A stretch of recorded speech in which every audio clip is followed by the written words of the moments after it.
All right. Well, good day, everybody. Welcome to our first ever webinar for the BioTools Innovator Accelerator.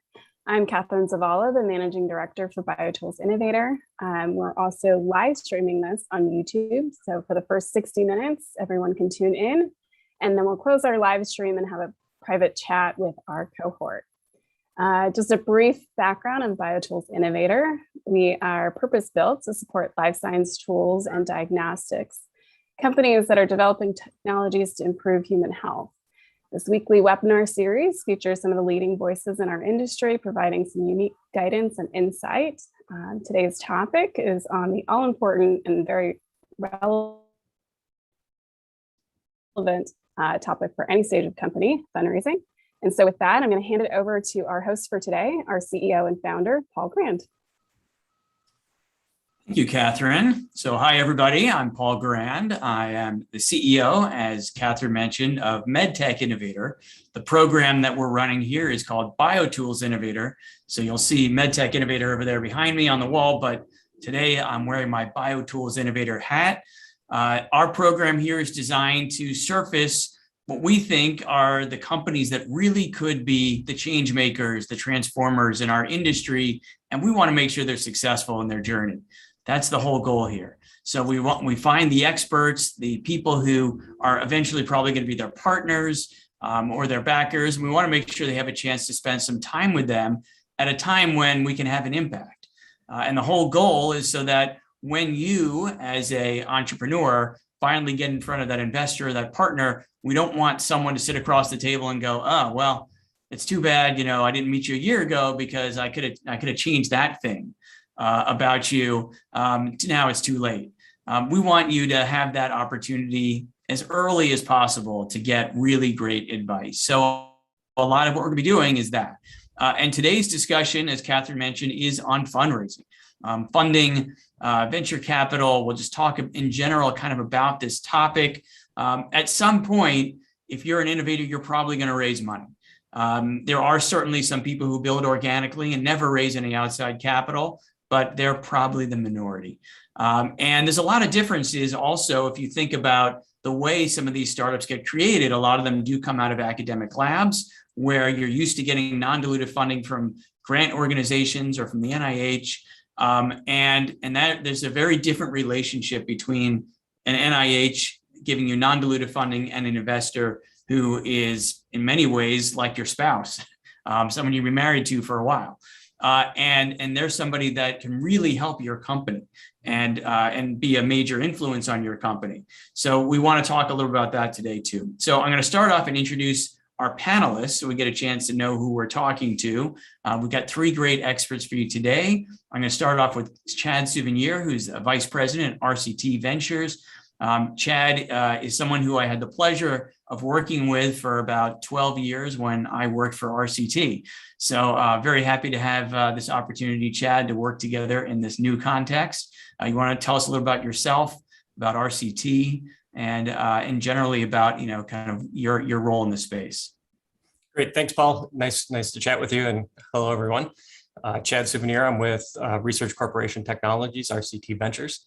We're life sciences investors that have been focused for many years on investing in life sciences opportunities. Our history dates back kind of uniquely over 100 years. We started off in really the tech transfer business model. Initially, we were founded by an academic who had an invention and went out and commercialized that on his own. And at the end of the day said, it'd be great if there was an institution that existed that would do patenting and licensing for academic institutions. And so we started with that business model, and we're extremely successful, generating thousands of different patents and commercializing hundreds of different products over the years. And most of our most successful technologies and products were in the life sciences space. And so probably 30 years ago, we became focused on the sciences or on the life sciences area. And probably in the 90s, moved from a kind of a tech transfer model into an investing model. We are an evergreen fund. So the source of our capital is from that initial grant of some technology. And we've continued to recycle that money over and over over the years. We now have well over $500 million that we use to invest in companies and in venture funds as well, and have continued to refine kind of our investment model. And so now we really focus on a couple of different things. One is medical devices, and the second is what we call kind of therapeutics and tools. And so in the tools space, it's pretty classical tools opportunities, which includes instruments, reagents, and any kind of anything that's used in the drug discovery process. And on the therapeutic side, it's actually largely tools focused as well. It's kind of platform-based technologies that are used in drug discovery. That's generally our focus. Our investment size ranges probably from $500,000 to well above $10 million for any given company. A little bit on myself. I was trained originally as a chemist. I got a PhD in material science and engineering, and then went into the pharmaceutical industry for a few years, worked on some product development teams. And then, well, I guess while I was doing my PhD in material science and engineering, I also got an MBA. And so I kind of transitioned the line between both kind of development and commercialization. So I spent time both in product development in pharma, and then on the business development marketing side. Came and joined RCT about 18 years ago, and have been working on investing really ever since then. Started out probably first 5 or 6 years here, focusing in on really therapeutic products. Spent some time thinking about platforms in the space, and that really is what transitioned me over to the tools market, where I've spent a lot of the time probably over the last decade or so.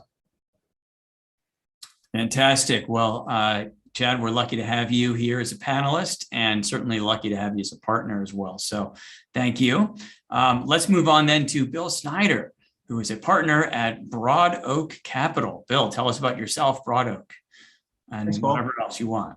Yeah, hey, thanks, Paul, and nice to meet everyone. My background is going to be a little different, and probably least qualified on the panel here to be doing this. But my path started always been in the financial world, and so about 20 years ago, made a decision to go from get into the space of called the biotech industry in general. I probably didn't know how to define it much better than that at the time, but I knew I wanted to be in here. I knew it was going to be a major influence in changing kind of the world that we live in.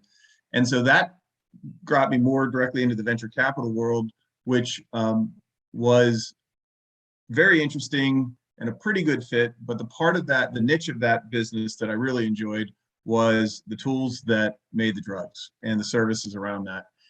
Two things were interesting about that. One was it was a lot easier to understand, and frankly, a lot of people weren't as focused in that area. So those were things that appealed to my sense of sort of value and opportunity as a newcomer to the space. So I sensed an opportunity for us to do well. And about 16 years ago, we formed Broad Oak, really with a focus specifically in that area. So at Broad Oak, we do not do anything in the therapeutics side or the medical devices, and our definition of healthcare services is relatively narrow. So for us, the Biotech Innovator BioTools Innovator model is an ideal extension, frankly, to the earlier side of what we do, and why we're happy to be supportive of it.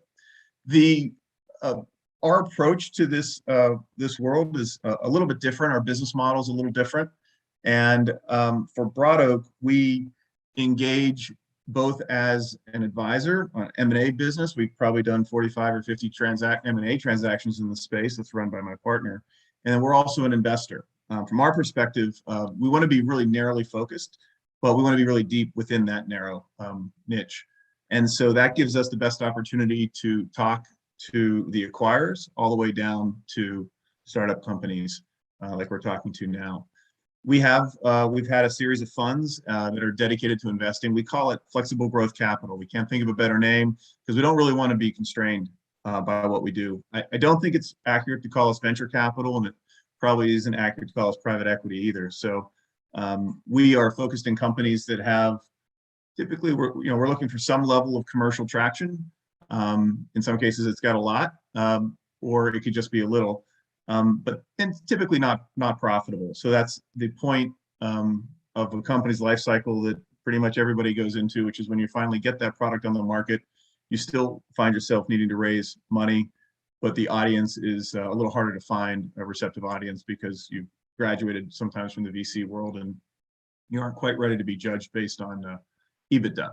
So that's something that we do, and we've enjoyed doing that for a while. We've made about 50 investments or so in the space over the last 10 years, been a pretty active participant.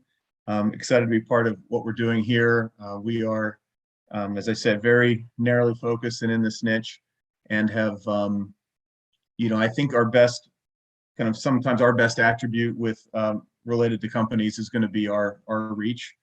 Because we are talking to so many companies at many different levels, and the ability to make introductions throughout, whether it's co-investors or other early stage companies or the acquirers. All right, excellent. Well, you've got a very different kind of a background and lens than Chad, so that's great. Good complementary panelist. Looking forward to your thoughts on things today, Bill. And then our third expert for today, Jenny Rook from Geno Ventures. She's a founder and managing partner at the firm. So tell us about yourself, Jenny, and Geno. Thanks so much, Paul. Glad to be here. Excited to support your mission in finding change makers in our industry. We very much resonate with that. So Geno Ventures is a San Francisco-based venture capital firm. Our primary role in this ecosystem is to lead or co-lead first institutional investment rounds into companies innovating at the intersection of biology and technology. And so what that typically looks like is leading or co-leading a seed or an A, stepping up usually with the largest check, but really working with other investors in the space as well to build those kind of complementary investor syndicates around companies that are neither classic bio nor tech, but truly an innovative blend of the two. That's really what we're looking for. Our team reflects that intersection as well. Everyone is trained scientists. We love to go kind of deep on the science and the technology. My PhD happens to be in genetics. I have a colleague, his PhD is in electrical engineering. You can hear that sense of convergence as well. We've also all been operators. We've all been business builders. We love working with other builders to build great companies in the space. We also are really excited about kind of the long-term application of these intersectional companies beyond healthcare. So we certainly consider tools and diagnostics our wheelhouse. Many of the companies that we've built ourselves kind of come from that world. We're also excited about the kind of engineered biology, particularly as applied to areas like agriculture, industrial bio, consumer bio, defense. These sort of really high potential, but classically neglected application spaces by the traditional life sciences venture space. Basically, the only thing we don't do in bio is therapeutics. That's the classic well-served need by life sciences venture. And so we really like to focus on bio beyond biotech is what we would call that. I like that, Jenny. And it's interesting that, you bring that up. It's something we can maybe talk about in more detail later about the idea of, beyond bio or beyond the human health aspect of this, that a lot of these companies tend to have applications that do have other markets, whether it's, as you said, ag or something else, or food, just in general, the ability to detect some of these pathogens and things or affect the way, biology is done in other ways. There's lots of other applications. We're seeing that in our cohort and we see it broadly. So I know it's something that a lot of these companies grapple with too, is should I even consider these things? Or should I just stay focused on this area? And that's, again, something we can get into more, we can unpack as we talk today. So let's just start off with, a little deeper on what some of you have already covered, which is this idea of the things that you look for or your particular thesis. So I'm going to go backwards, Jenny, since you just were there. I'm just going to take you a little bit deeper again. So in terms of stage, would you be there? You said the first round. Would you be there at that pre-seed round? Whatever. What are you looking for when a company comes to you? What's the right time? Not just for the initial conversation, but when you're going to write that first check. What's the stage that a company typically would be at? Right. So typically the label on the stage is either seed or A. As you know, those labels are a little bit squishy and are changing kind of even as we speak. So what characteristics are we looking for? Well, in venture speak, we're looking for a company that's ready with a $2 to $5 million seed round or a $5 to $15 million A to have a venture scale inflection, right? To really build value into the company that sets the company up to raise the next round, or to be on that venture journey. That's really hard to define in terms of time since T0, right? A technology could spend 30 years in an academic setting before it's ready to come out, or it might be a concept on a napkin. And so we like to partner with our founders and think backwards from the end in mind. Like, what is the vision for the company? What is that full journey to success in a marketplace, and exit either through an IPO or through an acquisition? And then working backwards from there, what kind of capital does the company need to raise all along the way? And then, are we the right partner? Is it the right time for the company? Kind of start that clock and jump on the venture treadmill, because it does sort of demand that that the company is progressing on that pace.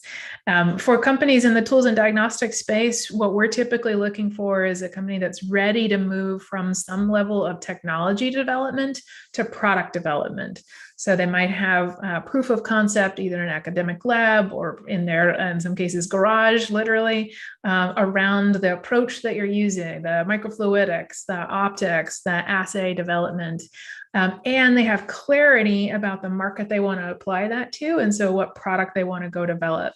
And so they're typically raising from us a seed or an A round to turn that technology into product and sort of retire both the product development risk and, along the way, some signals from the marketplace that this is, in fact, the product that the market wants to buy. All right, so I'm going to go then next, Jenny, to Chad, because I think sequentially this will make more sense. So let me go to Chad then. Where do you compare to Genoa in terms of stage? Are you going to come in at that seed first check, or what's your typical entry point, Chad? Wait, you're muted. Sorry. Perfect. Thanks. It's not a simple answer. I think generally for probably 80% of the things that we're doing, we're coming in, kind of directly after what Jenny just described, right? So rather than from the proof of concept to the development phase, typically looking for something that's moving from the development stage into the commercial stage. And so that typically will look like, a company that's had some deep interactions with customers. Either they've done some pilot work with customers, they've spent time talking to customers, really understanding that customer need, and have shown that they've got a product that really meets what the customer wants from a product. And so that usually allowing us to have a number of conversations with those customers, and hopefully we have people in our network as well that we can reach out to and talk to, who we can kind of validate, both kind of what the customer is telling us and what the company is telling us. So, generally a little bit earlier. I think there are, some exceptions to that. We will come in a bit earlier. We've invested in companies with an idea, kind of on a napkin type of level. And generally we'll do that when we are really confident in the market opportunity. And so, we've got some belief that, hey, if only this technology existed, we've talked to the customers already. We've kind of already validated the concept.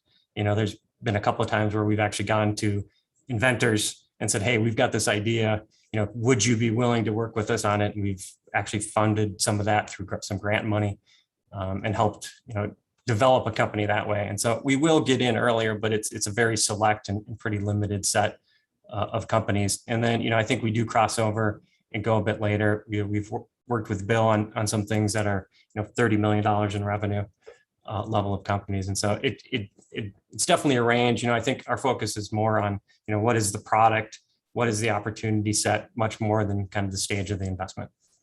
Right. And that's great. And I'll get to Bill in 1 second. And I'm just going to one more little bit here, Chad, and even Jenny, a little bit on this too, which is that a lot of times these kinds of companies in the BioTools space might not have their final product done yet that has the right economics and everything. And their initial phase is like a research tool, and they're working with like a small customer set in a much more almost consultative way. Like, oh, I found someone who really wants this, or I developed this because we need this.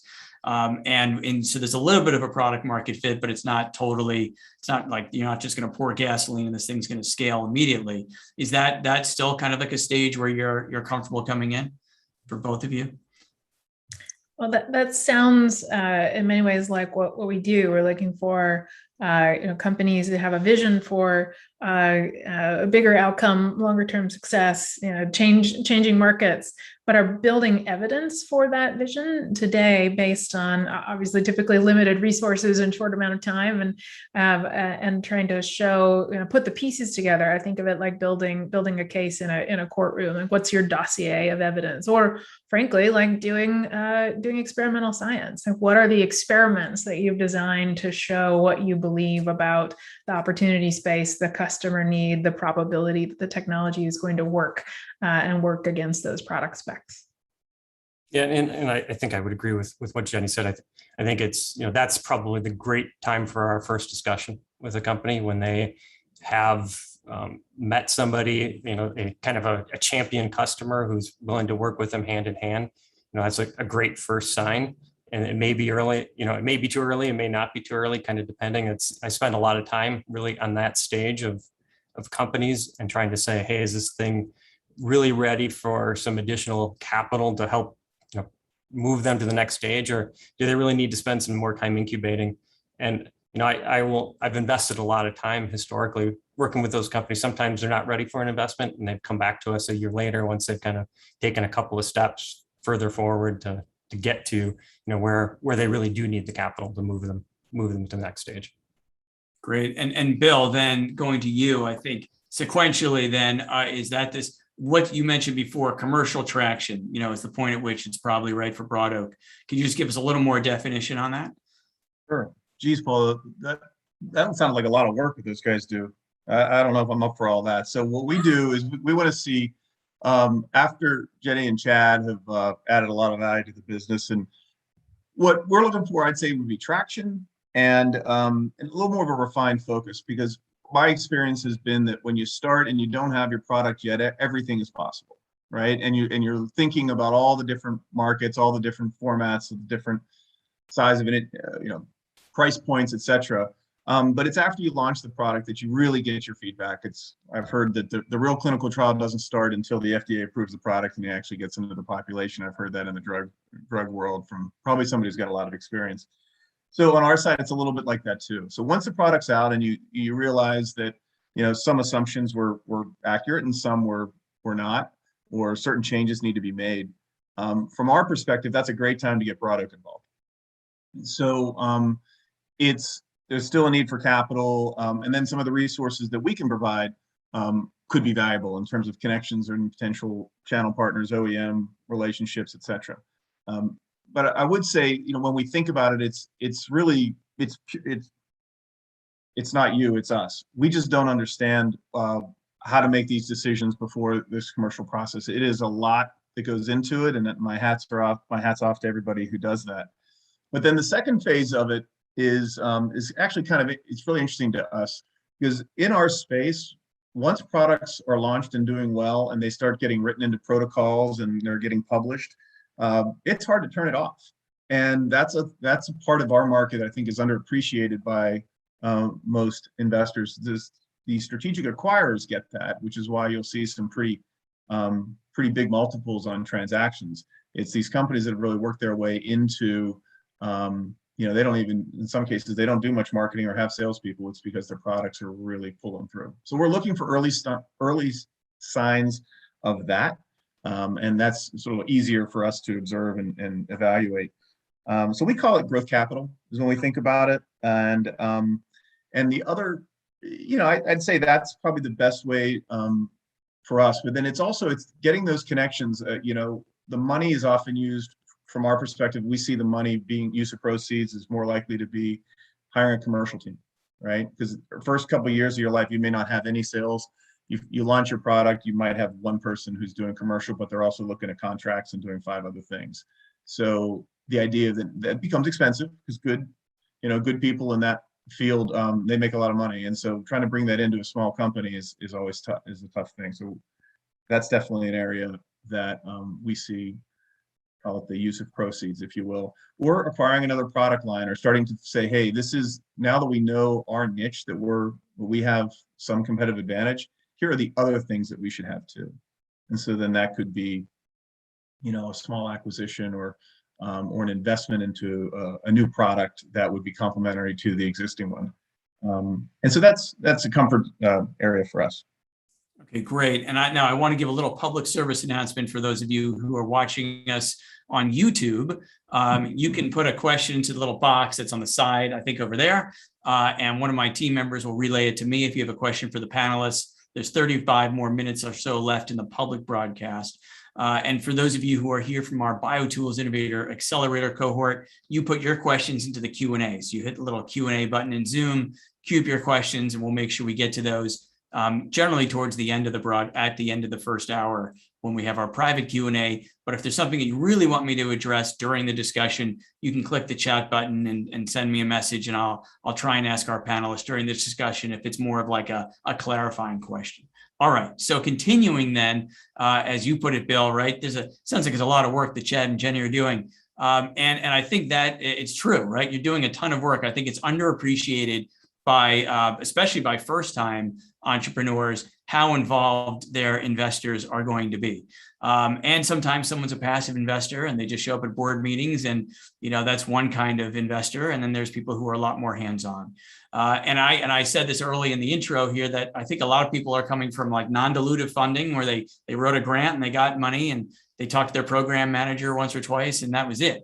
But this is very different. I don't think you can't map the program manager to your board member from your venture fund. They're very different roles. So tell us kind of like, what is, in terms of the value you add, the role you play, how you help companies. Let's cover that for a little bit from just as a practical matter. What are what should somebody expect from working with RCT? I'm going to start with you, Chad, on your investments. How often are they going to talk to you? What kind of value can you add? And what's the value that you like to add in these companies? So I'll start with you, Chad. Sure. So, I'll start with the diligence process, and I think the diligence process is, I think a lot of times we'll get into a discussion like, well, how long is it going to take us to close? And the answer to that's, it depends, right? It depends on how much of the material you've got together. It depends on how much you've really thought through the business plan and strategy of the company and where you're going. And, we'll spend a lot of time really just at the get-go, really trying to understand, where the company is from a business strategy, and really want to have an interactive dialogue with the company to understand, where is the market opportunity? Where are you going to spend your capital to help grow the company? And what are the key deliverables? What are you going to be focusing on over the next 12 to 18 months of the company that are really going to grow value for the shareholders and for the founders of the company?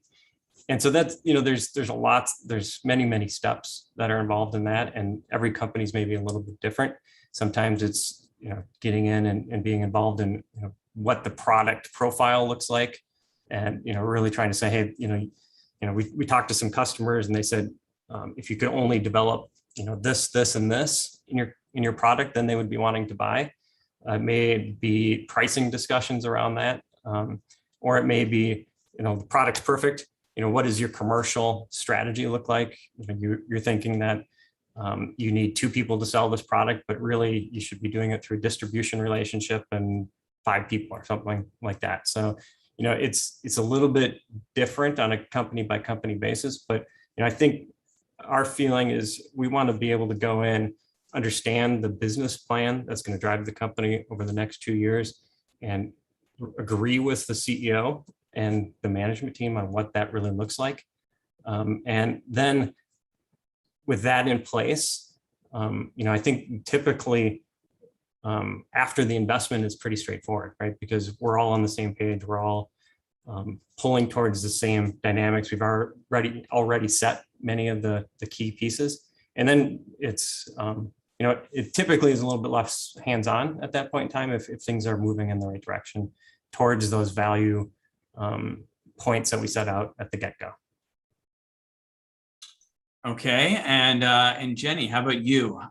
So you've heard some of Chad's, the way they're doing things. So how about Genoa? How involved are you, and what else do you want to add to that? Well, I love that Chad started well before the investment itself. We have a kind of value at Genoa. We're going to see 1,000 companies in a year, and only have the privilege of getting to work directly and invest in a small handful of those. So we want to make sure that even the diligence process is constructive, helpful, and adds value to companies, as well as our responsibility to the ecosystem and our delight, right? So I think Chad is quite right to focus on that piece. So I will try to add to that by focusing on sort of post-investment. Maybe because at Genoa we're investing typically earlier, particularly if it's at a seed stage, we don't expect that the company has all of the pieces yet, right? There may be critical hires they need to go get, board members, advisory board members. They may need to figure out where they're going to get something manufactured, work on a contract manufacturing question. They may need some help shaping their R&D plan. So we are, like I said, everyone on our team has been a builder, so we love helping builders build. We want to be there and be responsive to our portfolio companies when they have a need for that sounding board, for that help interviewing and recruiting to build team, for that help connecting them to others who have the expertise that we might not have to answer their questions. So we want to be super responsive and be as helpful as we can. We also know that it's not our company, right? We are not management. We're not there in the trenches every day. So let's be clear. Yes, this is a lot of work, but it's nothing like the work and the risk and the passion that it takes to really build a startup. And so we know that that's what our companies and our founders are dealing with every day. And we're just trying to support them through that process. All right. So now let me go to you, Bill. So same general question, right? So, but let me add one more little flavor to it. And that's like, I was talking to a couple of our companies recently, who were at the stage where they're out there, right? They've got product, they're selling it, and they're really not that experienced in sales. So, I expect, or I'm going to ask the question, Bill, which is, is that a good point? I know that's, we already talked about when you make an investment, but is that the kind of value that you're adding then? Is going like, all right, you're in commercial sales. Here's how you help you build your sales organization. Here's how we help you with your channel partners, whatever. Like, is that a broad oak function?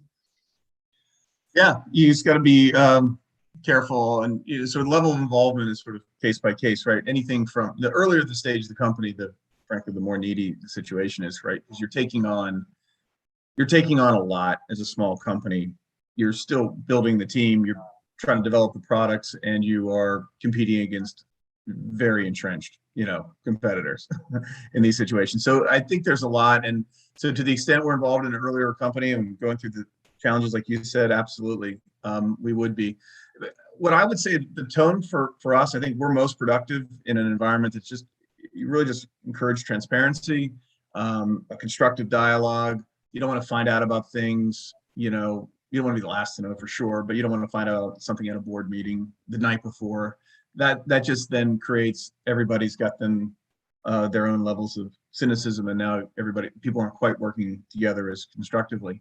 So I think the key for us is like having that good dialogue, because any problem that some portfolio company would have, I guarantee you're not the first person ever to have that problem, right? It's been going on for 100 years before us, and it'll go on in the future. But the difference is it's the first time it's happening to you. And so where I think we can be helpful at that point, and this may be the benefit of us not really being practitioners, right? We never run a Western blot, haven't sequenced a genome, but I know a lot of people who have. And so I also know a lot of people who tried to do something and it didn't work, and I might even know how it turned out. And so where I think we can become a really good resource at that point is to start tapping into the connections and the resource. We've been in this industry for a long time, doing the exact same thing for 15, 20 years. So that will build you a pretty good, just not so much a Rolodex or a network, it's just knowing who you can call pretty quickly, who maybe jump on the phone and give some advice. That's where I think is the best line from our perspective, when you've moved from that early stage into commercial, and time is of the essence for everything. I always say sort of time is the enemy of these early stage companies, right? It definitely is. Yes. So let's talk a little bit then about the actual transactions a little bit, the investments themselves. So let's move on to that. One of the things that, is always a big part of the discussion is the, you mentioned before, the business plan, the financial model, Chad. And one of the questions that was asked in advance is how much investors rely on what the company is providing in terms of models and projections versus coming up with your own version of that. Is that something that you do at RCT? Do you just take what the companies hand you and just analyze it and say, yes, this looks good or bad? Or do you do your own analysis? How much do you do that, Chad? So I think there's two parts to the financial planning for the company, right? One is the expense side of the equation, and the second piece is the revenue side of the equation. And, for the most part, on the expense side of the equation, I'm spending, I'm relying upon the company to have done their homework, understand, kind of what different pieces, what their costs of goods are going to be. Certainly going to want to check that, kind of what the R&D expenses are going to be. But, that's going to be the basis for use of proceeds, how much money the company is going to need to really get to the next stage. The second part of the equation then is the revenue side. And, I don't know that I've ever seen a company that's hit its revenue projections. And so, typically there's not a lot of faith that we put into revenue projections. Maybe it's half, we'll come up with our own revenue projections. Yeah, that's what I was getting at. And it's going to be at a discount to whatever their revenue projections were, certainly, in most cases. And Jenny, on that same topic, just for you really quickly, obviously when you're doing these, again, these are really early companies, they haven't achieved that product market fit yet. So, when you're looking at these companies at that really early stage, and they say, I think the market is this, and they've got something that's completely different, and you disagree. Is that okay to disagree on that, or do you need some agreement on some of these things before you close that first financing?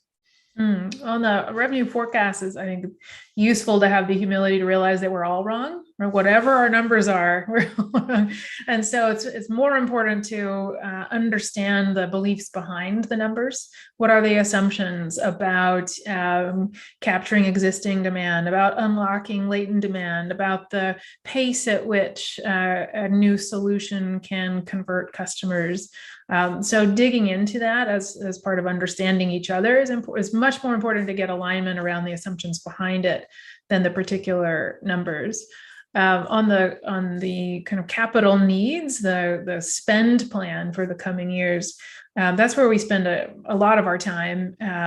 It's part of our job, we think, as first round investors. Early stage capital is expensive. One of the questions that's in the Q&A is, what sort of dilution you should be willing to take or expect for early stage. It's tends to be higher than later, right? And so you want to raise the right amount of capital that fits that kind of risk reward. And so part of our job is to take a look at the proposed spend and say, actually, could you get to some of these really important milestones with less capital or more? Like, what's the right quantum of capital to get to where you want to be? And we've had companies come in and say, we want to raise 20 million to do proof of concept on this diagnostic platform. And like, well, even if you could, we would own all of the business and then some, because it just can't give you that sort of valuation given your stage. How do we squeeze all the parts into this math problem where you, who are out there taking the risk and building the company, still maintain the majority of the company?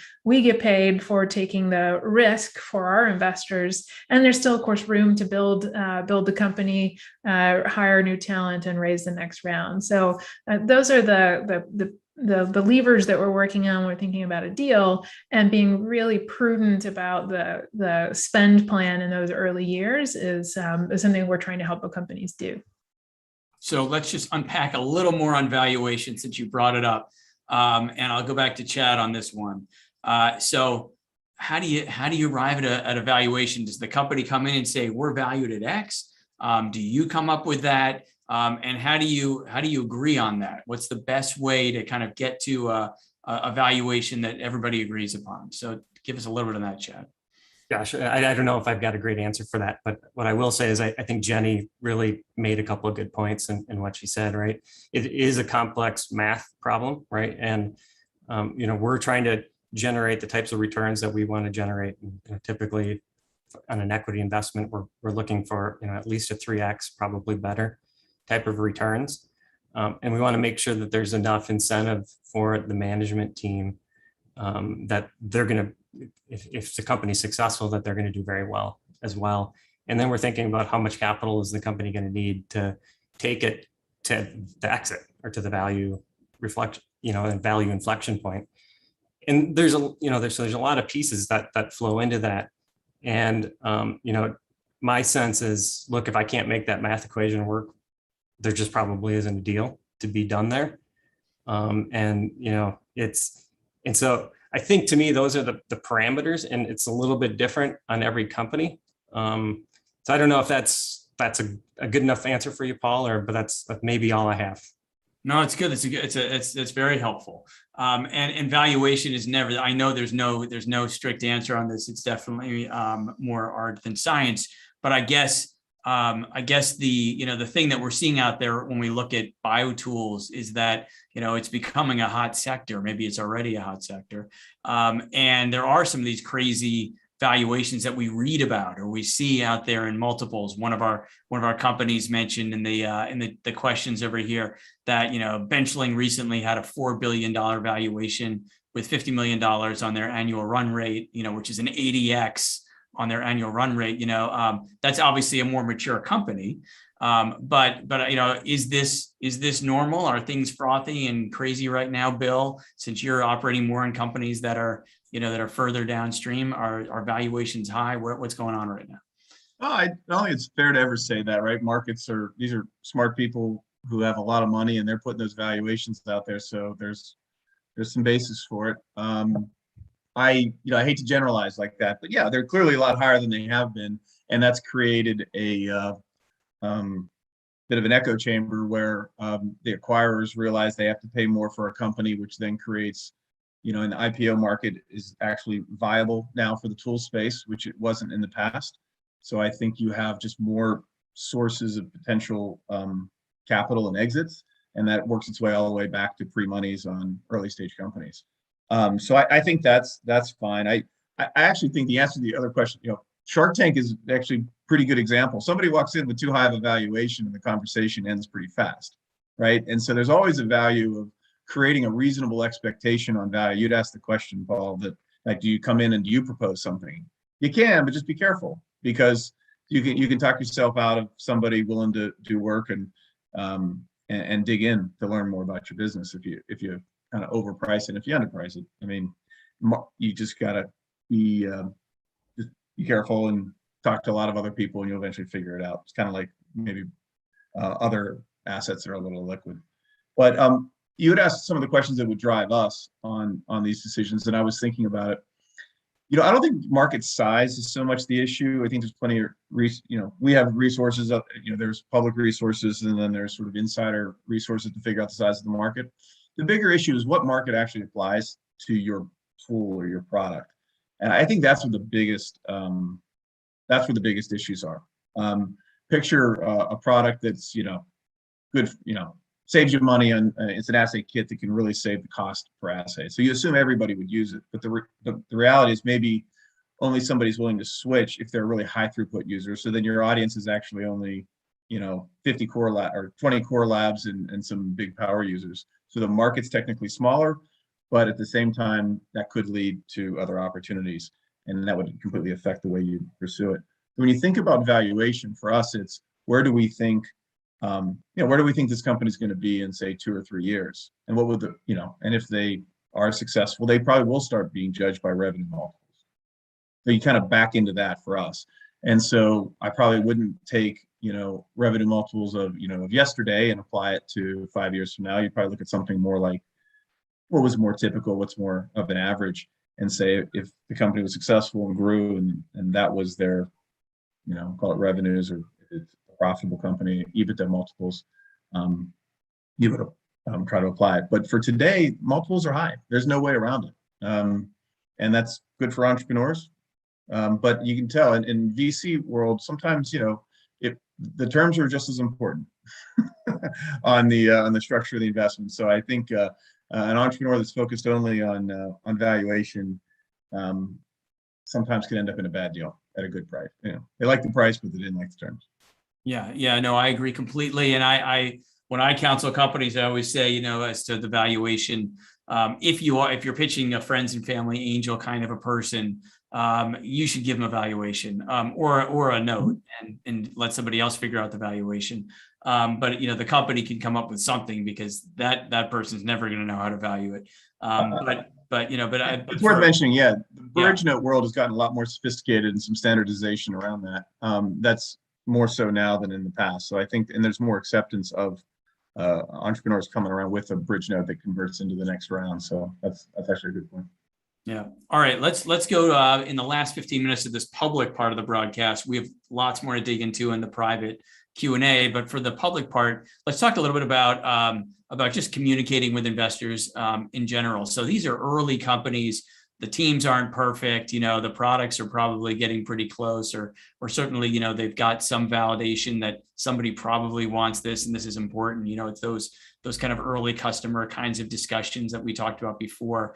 But the team is really important. These are the people who are going to execute. You can have a great technology that doesn't go anywhere without the right team. So from just connecting with investors, and I want to give some advice to the people who are out there. What are some things that are let's say things that signal either confidence, quality? What are some of the things that you're looking for that impress you, Jenny? Start with you when you're talking to an entrepreneur. What impresses you? You think maybe just, you don't have to name the investments, but think back maybe about some of the investments you've made. What were some of the qualities in those entrepreneurs that were really attractive to you? And then also maybe on the flip side, what are some things that were like red flags that you go, oh yeah, because you see 1,000 deals in a year and you don't make 1,000 investments. So besides quality and those other things in the technology or opportunity, in terms of the team, what are some things that are both the positives and the red flags for you? Sure. So many we could go into, but what comes to mind as you're talking about this, and particularly for early stage companies, again, we don't expect they have all of the expertise in the company yet or have all of the answers yet. And so what's really striking is when you've got a founder or founding team who are very confident in what they do know, right? They have their expertise, they've done their homework, they know what they're great at and what's differentiated about who they are, what they want to do, but they also have the humility to know what they don't know and to be open to be told what they don't know, right? And so I'm thinking about the kind of the phenotype of an entrepreneur who, when we ask them a question about an area that maybe is not their wheelhouse, they want to know more about the question. They don't try to snap answer it, come up with something and hand wave. They ask us what we think about it and who else they could go talk to about it. And then for the bonus round, when we send an expert to them as part of the diligence to get some answers from them, the next thing you know, they've recruited that person to their advisory board, right? Or even to the management team, right? So that sense of being almost like a catamari of goodness, right? Of saying, yes, there's a piece I'm missing and here it is. It's been presented to me, whether it's a piece of knowledge or a market resource or a team member, and just grabbing that and recruiting it to the mission of building the company is really compelling. And any on the red flag side, any things where you go like, oh, when they do that, you can kind of infer some of that from what you've said, but any other particular things that somebody comes in that's a big turnoff? I guess there's the inverse to that, which I think everyone can extrapolate. So I'll go in a different direction, which is a red flag is a thing I've done myself as an operator, as a science-centric operator. There's a particular slide, when I see it, I know we're not there yet, and I call it the hub and spoke slide. And they say, here is our plan, and there's the technology is in the middle, and all of the things they could do with it are all around it, like this hub and spoke. I'm like, we have a potential, but not a plan. Now that's a fine place to start. Many companies have had to go through that, but by the time you're pitching a venture capitalist, VC is looking to fund a plan that builds value, not potential that could do something. Right. So that's generally a moment where I say, oh, we're not quite ready to engage. I'll recombine it or go to the positive side of that, which is a positive sign is when we provide that feedback. And then a couple months later, the company comes back and says, okay, we're a diagnostics company. We need $10 million to get this product on market. Like, great. Well, now we can talk. That's great advice. We'll watch out for that slide. And Chad, anything you want to add to that? I think Jenny made a number of good points. What I would maybe add is, probably my favorite type of company is one where the founder comes to me. They've spent 7 or 8 years at a company and they've identified a problem, and maybe the company doesn't want to address that problem, and they'll come out and they'll start a company and they'll spend a year or two developing a product solution around a problem, a real deep market problem, a really probably pretty technical market problem, and have come up with the solution, have developed a product around that, and now they want to go take it to market. And so that real deep technical understanding of a problem, a market problem, is, I think, sometimes one of the hardest things to get to. And I think what Jenny was alluding to a little bit on the flip side is, the technology looking for a problem is always the one where you have so many different ways that you're going to go, but you get very focused if you've identified the market problem first, and then you try to develop a product around that situation. And then I would say, the other piece is, kind of a red flag, red, green light is the entrepreneur who you work with. You may have some feedback for them, and you say, look, there's 3 or 4 things that if you did these, you'd be a candidate for investment. And probably 80% of the time you give that advice and you never hear from them again. The 20 that come back to you and say, hey, we went and did this, and this. That's a great sign that you've got an entrepreneur that's really willing to partner with you and work around a problem and is willing to be receptive to solutions. And we don't have all the answers, but we are thinking about ways to try to build value in a company. And I think that's part of what we're bringing to the equation. And so, I think that's generally where our feedback is aimed. And so when they take that on, I think it's a great sign. Yeah. And something else too, I think that's related to this, and then I'll get to Bill, is that a lot of these relationships take a lot of time, right? Like you don't meet somebody and write them a check a month later in most cases, right? These sometimes are relationships that take years to develop.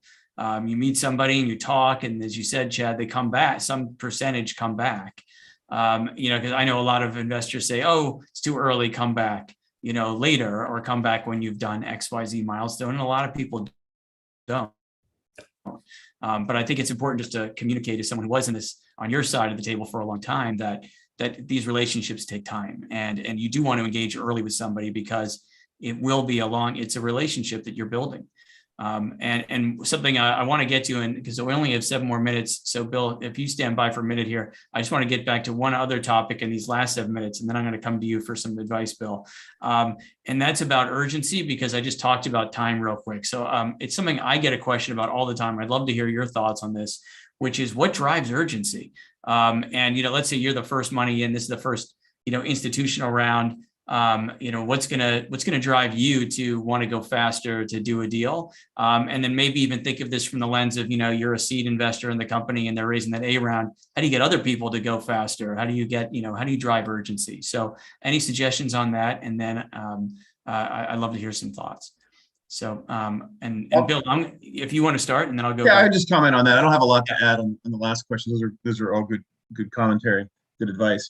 I would say the one that works on us is when somebody's presenting to you basically the entire package, and the only thing missing is capital, and it just feels like the next person they show this package to, everybody they talk to is going to have money. So if the only thing they really need is money, then this deal is going to get done, right? Because it is like it's the race car that all it needs is some fuel in the tank. Now, most people, fairly all of us, probably think that is the only thing that's missing. but the reality, it's far from the reality. But the sense that everything has been considered, we've thought about it, we're going to do that, this in the first quarter, this in the second quarter, this when we raise the next round. Yeah, that's a great question. We're not going to deal with that for a while. When you get that sense that the things are thought through, but they're just lacking capital, from my perspective, that is like, wow, this is this is where we can add value very quickly and frankly very easily. And so it's not early stage investing, because that wouldn't be accurate, but the closer you can get to that, you will get people's attention to move quickly. And Broad Oak does move relatively quickly, right? Like you will move. Oh, we do. Yeah, we do. We have some tricks to do that faster. But I say some people we've known for 10 years, and then 30 days we close around in 30 days after they ask for the money. Did it take us 10 years and a month to do that deal, or did it take us 30 days? I mean, it's kind of depends how you look at it. But yes. Yes. Yeah. And it can be important. Usually it's not that important, but typically, raising capital is an important thing to put behind an entrepreneur. Yeah. And Jenny, thank you, Bill. And Jenny, anything from you in terms of that urgency? Like what makes you go faster? I love Bill's answer there. That sense of like it's ready to go. It's on market. The deal is on market, right? And that might look a little different for our stage. And so what's ready to go for seed is of course different for something that's in a commercial setting, and kind of what gaps are okay for seed investors is different. But having a sense of what that complete package is that's stage appropriate, I think is a way to generate that urgency. But same comment that Bill had, which is we sometimes talk to companies for years before we feel like they're in that window of venture investability. So we're not going to be rushed. We're going to do high quality work with teams that really want to work with us in a rigorous way. So, we're going to miss them because particularly these days, like this wasn't true when I got started in venture, but these days tools are hot. And so you might find that there's a kind of frenzy in the market around a particular omic, and some generalist or tech investor who wants to swoop in and write a big check at a big valuation, and like, hey, good for you. Like go for that. But we're not necessarily, we're not trying to go to the hottest parties. Right? We're trying to partner with the best teams that are going to change marketplaces, and that takes patience. Got it. And Chad, did you want to add anything? Yeah, just quickly, I think Jenny made a good point, which is, we don't like to rush either, right? I think we want to make sure, we're going to be an investor for a long time in a company, and we want it to be a good, positive relationship. I would say on the negative side, people have tried to rush us, right? And they've said, hey, we've got another term sheet coming in, or which may or may not be true, but it feels oftentimes, people are trying to push things forward, and a lot of times we'll say, oh, great, why don't you explore your alternatives? Come back to us if we're kind of what we were talking about still makes sense. And so, I think it is, I don't know if that I can speak for everybody, but I think our sense is we're going to take our time. We're going to do our diligence right. We're going to get comfortable with the deal, and you can't force a timeline. And as you said, I think both of you, you're going to miss deals. That's okay. That's fine. And that's just part of the business. But if it feels right, if the companies are, as you said, on market, and there's a lot of alignment with what you're doing, you're going to engage, and you're going to, move things forward. So, I think for the entrepreneurs out there, hopefully you've heard some of those messages. We're going to wrap up this first hour, which is the public broadcast. And I want to give each of our panelists a minute here just to, again, give a closing thought and tell us how to find you. So if somebody wants to connect with you, do they find you on LinkedIn? Do they go to your website? Like, what's the best way to find you? So I'm going to start with Bill and work backwards again here. So Bill, closing thoughts from you, and how do we find you? Well, closing thoughts, I guess, would be something I'm sure would be shared. Is this market is the sun is shining on the tool space right now. That's great for all of us, and makes it exciting and maybe a little bit hectic. But I think a lot of people outside of this niche of the industry have recognized the value and for the investment that still needs to be made. in our field. So good times ahead, especially when we have even an open IPO market. That's a whole new dimension of excitement that frankly hasn't been there for 10 years. The easiest way to find me, I'd say, is email. I think you can get there through our website. LinkedIn's fine as well. And don't use the info@Broadog. I don't know where that one goes. So just reach out to it directly or surprise with a phone call. We still do we still do speak to people live. So. Awesome. Thank you, Bill. And Chad, closing thoughts, how to find you? Sure. So, appreciated the chance to interact with everybody, we look forward to touching base with people. I always, I love to learn about companies and technology. I kind of feel like it's a hobby. So I feel lucky to be getting to work with companies in the space. So happy to connect with anybody. LinkedIn and my direct email, or my email's on our website. So both of those work great, and look forward to connecting. Thanks, Chad. And Jenny. Thanks, Paul, and thanks everyone for tuning in. So happy to hear from you. If you are an innovator, an entrepreneur working at the intersection of biology and technology and not therapeutics, we want to hear from you. If you are an investor who has similar values and stage interests and complementary skills, and maybe you're an expert in ag or industrial bio or different geography, and we can work together, we also are really excited about hearing from you. Best way to do that, my email is jenny@genovec.com. Similarly to Bill, we have an info@genovec.com. It's a black hole. Sorry about that, but there's just too much. So the best way is through a direct connection. If it's not to me, take a look at our team website as well, and then see who you might be connected to or 1 degree removed from on LinkedIn, and get that warm intro, get that referral. That's a great way to get our attention in what is truly a flooded inbox. Good advice. Warm intros are always the best way in. All right, panel, thank you guys. It was a tremendous little conversation there. I can't believe it's already been an hour. We have 30 more minutes to go for our private Q&A with our cohort. So for our companies that are here, don't go away. For all the startups that are part of BioTools Innovator's Accelerator, stand by, put your questions into the Q&A, and I'll bring up each of you in a sequence to ask your questions. For those of you on YouTube, thank you for joining us for the BioTools Innovator webinar series. If you go to medtechinnovator.org/biotoolslive, you will be able to find the whole schedule for upcoming webinars on lots of different topics. All the things you're going to want to hear about related to being a successful biotools company. So you got to hear a little about financing today. There's a lot more to come. So again, please go there. There's also a place you can subscribe. So you get emails that'll tell you about the next webinars and give you a little heads up. So please do that. And again, I want to thank our panelists. It was great for us to spend this time. Thank you, Bill. Thank you, Jenny. Thank you, Chad. And thanks for being part of this ecosystem. What you do really makes a difference. And it's not just money, as I think you guys have all heard today. There's a lot of value to be added by these partners. So if you're lucky enough to have a chance to work with any of them, I can promise you will appreciate it. So that's it for our first hour here. Everyone stick around. I'm going to stop the public broadcast. And again, for those of you on YouTube, go have a great